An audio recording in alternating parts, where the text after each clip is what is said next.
Under the blinding lights of the ring, every punch can write history or end a life. Boxing is not only a sport of glory, it is also a stage of tragedies. These are the heartbreaking stories of those who fell and never rose again. Duke Koo Kim. Born in 1959 in the district of Goseong, South Korean boxer Duke Koo Kim had checked all the boxes to face the WBA champion Ray Mancini. He had first won a title in South Korea before becoming the #1 fighter in Asia. On November 13, 1982, he stepped into the ring against the American Ray Mancini at Caesars Palace in Las Vegas for the WBA Lightweight Championship. The fight was broadcast live on television and followed by millions of viewers. From the opening rounds, both men traded blow for blow with rare intensity, neither willing to give in, and each exchange seemed to push one of them closer to the edge. As the fight went on, Kim absorbed shot after shot but kept moving forward and answering back despite fatigue and visible injuries. Mancini, on his part, kept hammering with the precision of an executioner determined to prove he was worthy of ruling the division. The crowd hung on every exchange, and even the commentators struggled to hide their concern as the Korean endured relentless punishment. By the later rounds, the atmosphere grew heavier until the 14th.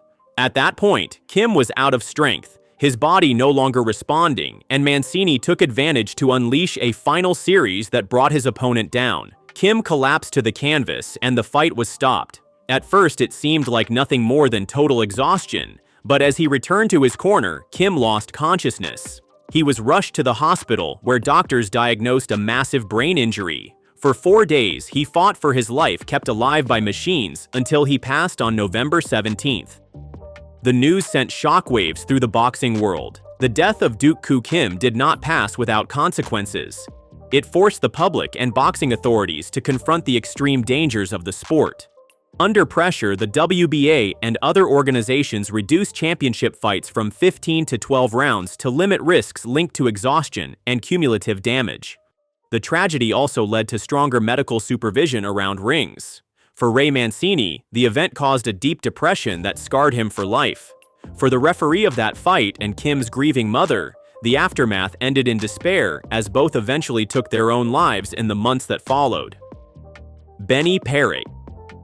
On March 24, 1962, at Madison Square Garden in New York, Benny Parrott defended his welterweight title against Emil Griffith before the cameras of national television. It was their third fight, with the first two having ended in Parrott's favor. Parrott was a Cuban fighter known for his courage and refusal to step back, while Griffith carried a reputation for skill and power. From the opening rounds, the atmosphere carried unusual tension. The two men respected each other, but their rivalry had gone far beyond sport. At the weigh-in days before, Parrott had publicly insulted Griffith, attacking his manhood, calling him American, a slur that deeply hurt Griffith and added a dark undertone to the duel. Once in the ring, both fought without restraint. Parrott absorbed and answered back, but Griffith gradually imposed a pace of mounting brutality. By the 12th round, Griffith found an opening and unleashed a furious barrage. Trapped against the ropes, Parrott could no longer defend himself and endured a prolonged assault of rare violence for several seconds uninterrupted. Referee Ruby Goldstein, frozen in hesitation, failed to stop it in time. Parrott collapsed unconscious and slid lifelessly to the floor as the arena fell into stunned silence after the brutal spectacle. Rushed to the hospital, Parrott slipped into a coma and never woke up. 10 days later, he died from severe brain injuries.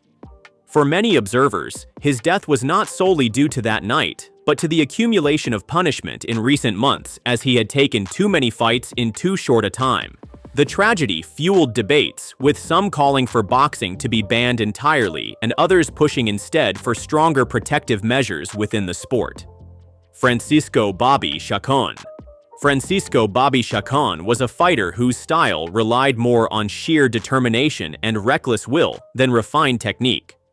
Born in California in the 1950s, he became, during the 1970s and 1980s, a crowd favorite and an American idol, but his reputation for courage and resilience eventually became the very thing that destroyed him, turning his career into tragedy. Unlike others on this list, Chacon did not die from a single fatal blow or dramatic ring incident. Instead, he suffered years of brutal abuse, taking endless punishment without folding.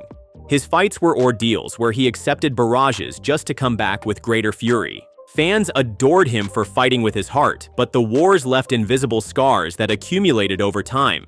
Slowly, these repeated damages wore him down from within, shaping his life long after the glory. Shah Khan fought memorable battles against dangerous opponents like Alexis Arguello and Cornelius Boza Edwards. These wars elevated him to world champion status, but cost his body and mind irreparable damage. His personal life spiraled too, with his wife's suicide occurring while his career was still active. Instead of stopping, he kept fighting as if to drown his grief in violence, a choice that only hastened his downfall. After retirement, the consequences became undeniable. The once charismatic warrior suffered from pugilistic dementia, a degenerative illness caused by repeated head trauma. His slowed movements, slurred speech, and gradual decline became cruel reminders of what he had given boxing and what it had taken in return. Where other boxing tragedies ended in sudden death, Shah Khan endured a slower one stretched over decades, fading away piece by piece while his body survived. Levander Johnson was an American lightweight who endured a long and difficult path before finally achieving his dream. Born in Atlantic City, he grew up in a place of bright casino lights and harsh streets, a contrast reflected in his own career full of highs and lows. For years, he was seen as a talented contender, but never able to clear the final hurdle until 2005, when he finally captured the IBF Lightweight Championship. That title meant far more than a belt. It was the culmination of perseverance and proof that he had reached the top despite all setbacks. Yet his joy was brief. Just months later, he had to defend against Mexico's Jesus Chavez, known for relentless pressure and overwhelming volume. The fight took place on September 17, 2005 in Las Vegas, and quickly turned into a brutal war. Johnson absorbed hundreds of punches without stepping back. Round after round, he fought on bravely, but his body began breaking down. By the 11th, the referee stopped the fight with Chavez in full control. Johnson still seemed able to walk, but collapsed soon after in his dressing room. He was rushed to the hospital where surgeons operated to relieve massive brain bleeding, but the damage was too severe. 5 days later, at only 35, Levander Johnson died, leaving behind the image of a champion cut down just as he had reached his dream. His death showed that even in modern boxing, with all its rules, tragedy could not always be prevented. The cruelest part was that Johnson was neither a reckless youngster nor an old fighter refusing to retire, but a champion who had just begun to enjoy the reward of his perseverance. His courage made him a hero to many, but that same courage exposed him to irreparable harm. Jimmy Doyle. The story of Jimmy Doyle is one of the darkest and most mysterious in American boxing. Born in Los Angeles in 1924 to a family of Irish and Creole origin, he grew up in modest surroundings where boxing represented a chance to escape poverty. Like many young men of his time, he turned to the ring in search of quick social ascent, but what should have been his dream turned into a nightmare. Doyle built a respectable and promising career in the welterweight division, which earned him in 1947 a chance to fight the reigning world champion, the legendary Sugar Ray Robinson. That fight, scheduled for June 24, 1947 in Cleveland, carried a strange and heavy atmosphere that was amplified by a dream Robinson claimed to have had before the bout. In it, he said he saw his opponent die in the ring. The vision disturbed him so deeply that he considered pulling out of the fight, but the promoters and even a priest convinced him to step into the ring. That premonition remains one of the most chilling elements in the entire history of boxing. When the fight began, Doyle fought with courage and aggression, but Robinson was operating on another level. From the opening rounds, the champion imposed his speed and precision and landed at will. Doyle kept coming forward and refused to give in, as if trying to prove something to himself. In the 8th round, Robinson unleashed a blazing combination that ended with a crushing left hook to the jaw, and Doyle crashed to the canvas, never to regain consciousness. Rushed to Cleveland Hospital, he died hours later from a brain hemorrhage which tragically confirmed Robinson's vision. The death of Jimmy Doyle shocked the boxing world and left Robinson with immense guilt that haunted him for the rest of his life. He admitted often that this tragedy marked him more deeply than any other moment in his career because it left him with the crushing sense of having unwillingly fulfilled a macabre prophecy. After his death, it was revealed that Doyle was in heavy debt and had counted on this fight to give his mother a better life. In a gesture that revealed his humanity, Sugar Ray Robinson donated a significant part of his purse to Doyle's family and made it possible for his mother to buy a house. It could not erase the pain, but it showed that the champion was a man of great heart, forever marked by the fate of his opponent. Roman Simakov. Roman Simakov was part of a generation of Russian fighters in whom the entire nation had placed great hope. Born in Kemerovo, he built his career in a circuit where boxing was seen as a way out of anonymity and a chance to bring national pride. Fight after fight, he forged a reputation as a disciplined and courageous warrior until he was offered a shot at the WBC Asian light heavyweight title in December 2011. That night in Yekaterinburg, Simakov faced his compatriot Sergey Kovalev, who was still relatively unknown to the wider public, but would later become the master of the division. From the opening rounds, the fight turned brutal. Simakov showed heart and iron will, but absorbed a heavy barrage of punches. Despite the punishment, he refused to back down and kept pressing forward, perhaps out of pride. In the 7th round, Simakov collapsed under the relentless assault, and the referee stopped the fight to allow medical staff to intervene. Unconscious, he was rushed to hospital where doctors diagnosed a severe brain injury. 3 days later, on December 7th, 2011, Roman Simakov died from his injuries. The tragedy left a deep scar on Russian and world boxing. Sergey Kovalev carried that burden for the rest of his career and admitted that Simakov's death had changed him forever. The incident raised alarm once again about the risks of boxing, despite ringside doctors and medical progress. Roman Simakov was not a global star like other victims of the ring, but his death proved that tragedy makes no distinction between world champions and rising prospects. His story resonated across the globe and triggered calls for stricter medical supervision and greater protection for fighters. Mike Towell. Mike Towell, born in 1991 in Dundee, was a promising Scottish welterweight who carried the pride of his country. Undefeated as a professional, his career was gaining momentum when in September 2016, he faced Dale Evans in a televised bout in Glasgow that would become the tragic turning point of his life. From the very start, Towell looked troubled. Brave and determined to push forward, he absorbed more punishment than usual.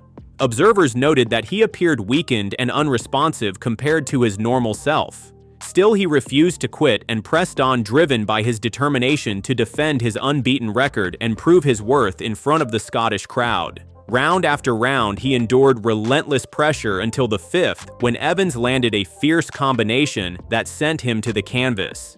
The referee stopped the fight immediately, but the damage had already been done. Moments later, as he was being helped back to his corner, Towell collapsed. Alarm spread quickly through the arena, and he was rushed to Glasgow's Queen Elizabeth Hospital. Doctors diagnosed a severe brain hemorrhage, and despite their efforts, Mike Towell died the following day, at only 25 years old. It was not only the loss of a fighter, but the loss of a young man whose potential was still ahead of him. Dale Evans, devastated by the tragedy, confessed that the death of Towell haunted him and that he would never fully recover. Tributes poured in describing Towell as a humble and passionate man who always respected his sport and his opponents. Maxim Dadashev. Maxim Dadashev was one of the brightest hopes of modern Russian boxing. Born in 1990 in St. Petersburg, he stood out for his discipline and offensive style that appealed to both fans and experts. He moved to the United States to pursue his professional career and remained unbeaten as he climbed the super lightweight ranks until July 19, 2019. That night, he faced the powerful Puerto Rican Subriel Matias in Oxon Hill, Maryland, unaware that his destiny was about to turn tragic. Nicknamed Mad Max, Dadashev entered the ring with confidence, but from the opening rounds, the brutality of the fight was obvious.